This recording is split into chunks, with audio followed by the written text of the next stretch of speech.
And on the African scene, Pakistani Prime Minister Shahbaz Sharif on Sunday declared a national day of mourning for citizens who died when a fishing trawler packed with migrants sank off the Greek coast. As many as 750 men, women, and children from Syria, Egypt, the Palestinian terrorists and territories, and Pakistan were on board the vessel trying to reach relatives in Europe. The Greek Coast Guard has defended its response to the tragedy that left more than 500 migrants presumed drowned while the vessel sank on Wednesday. Now, Sharif expressed his grief over the tragedy and said Monday would be observed as a day of mourning with the national flag flying at half staff.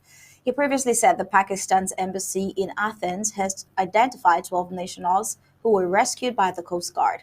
There was no official information on how many Pakistanis were on board the vessel, how many survived, or how many perished. Greek authorities have been criticized for their failure to act faster. They say the migrants insisted they didn't need any help, but non governmental organizations say they received a number of calls for help. The sinking was one of the worst disasters of its kind this year. Meanwhile, police in Pakistan administered Kishmir said on Sunday that they arrested 12 people involved in sending local youths to Libya for the onward journey to Europe. Senior official Khalid Kushan said police picked up the suspects and looked down on human traffickers. Police are interrogating them for their alleged roles in luring, trapping, and sending locals abroad after extracting huge amounts of money from them. Now, around 28 people from the Koi Rata area in the district of Kotli have gone to Libya for onward travel to Europe, police said. Local officials Chaudhry Haq Nawaz said there was still no confirmation on how many young men from the area were on board the ill-fated boat or how many are among the dead or missing. He said efforts are underway to collect related DNA and the test results will be sent to Greece to help identify victims. People have been offering their support to relatives of those presumed to have been on the boat. Raja Katsunda of Bindan village in Kotli said his four relatives, nephews aged 18 to 36, remain missing. In his words, says, "We were informed by the media of the tragedy. When children are not found or dead, you can understand what a parent goes through." He said Raja Mohammed Majid asked the Pakistani government to bring back his nephew Raja Awais. If he is dead, bring back the body, he said. When we bury him here, his mother, sisters, and others can go to his grave and offer prayers. We will be patient.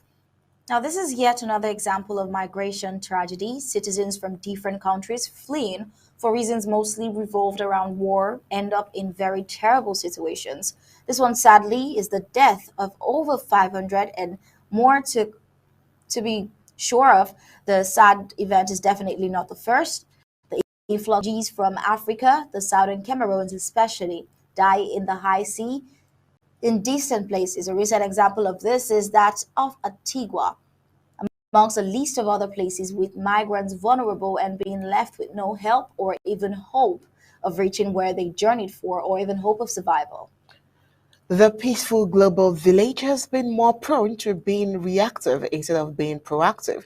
That's why you hear of the UN conflict resolution. But sadly, most often the United Nations resolutions come in to provide curative support instead of a preventive measure. Does the UN actually resolve conflicts? An influx of refugees, what is the root cause of the problem? Because these are people who have genuine problem in their homeland and they are fleeing from problems in their countries. So they are fleeing for safety. So we think that during a day like this, we look at why the refugee crisis globally can be avoided and even recognized globally. The crisis in southern Cameroon didn't even start today. The refugee problems didn't start today either. When Nigeria invaded Cameroon in 1961, it started way back, and those who were troubled were forced to seek succor. And that's why those struggling Amazonians look for the best way possible to get help. Like the Congo and Nigeria as well, they were scattered globally, but then the United Nations come in with a huge bucket to tackle to accommodate the issues, and yet does not achieve anything.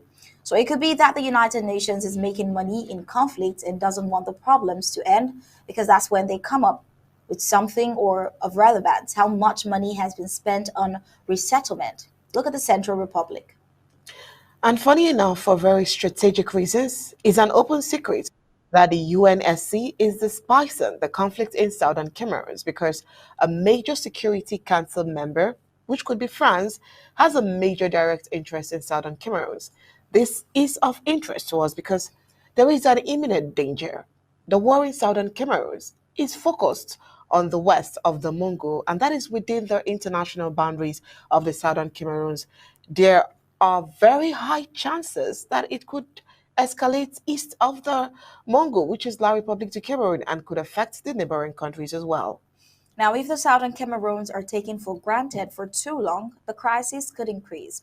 According to UNHCR 2022, close to 20,000 refugees were registered in flux in Nigeria from the Cameroons alone.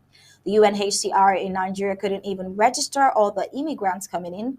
The interim government has spent close to 10 million to celebrate today just to provide basic utility like food.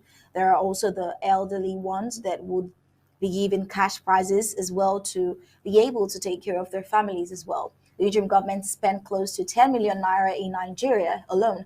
The numbers has been influxing, and we can only work with the figure we have to effectively reach out to the people. But we know that there are more.